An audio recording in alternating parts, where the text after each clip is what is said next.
बेटी हुई है। बड़ी बेसब्री से 9 महीने माँ इसी दिन का इंतज़ार कर रही थी। उनके दर्द को मैंने उस वक्त पहचाना कि कैसे माँ ने दर्द सहा और मेरे चेहरे को देखकर सब दर्द भूल गई।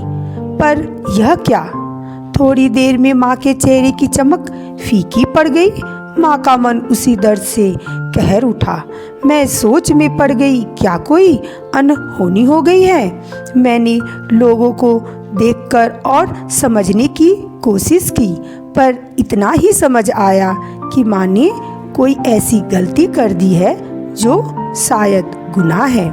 मैंने 9 महीने माँ को करीब से महसूस किया है, यह समझने की बार बार कोशिश भी की है। माँ मुझे प्यार से देख तो रही थी, पर लोगों को दिखाने की कोशिश कर रही थी कि वह बहुत दुखी है।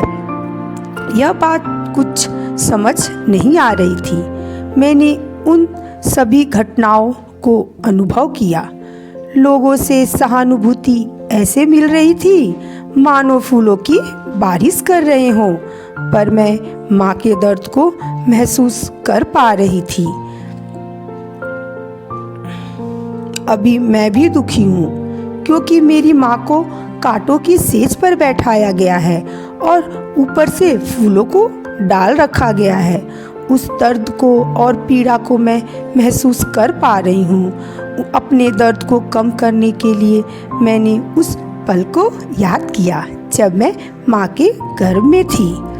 माँ ने मुझसे कहा था, तू आएगा तो मैं ये करूँगी वो करूँगी। मैं उसी आस में कई दिनों तक बैठी रही, पर मैं अब थक गई हूँ।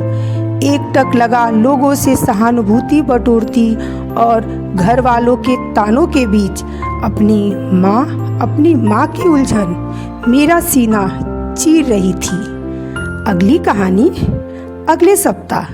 अगर आपको मेरी कहानी अच्छी लगी हो तो प्लीज़ मेरे चैनल को भी लाइक और सब्सक्राइब ज़रूर कर दीजिएगा और कमेंट में ज़रूर बताइएगा कि आपको मेरी ये कहानी कैसी लगी, जिससे मैं इसी तरह की आगे भी कहानियाँ ला सकूँ। Thank you.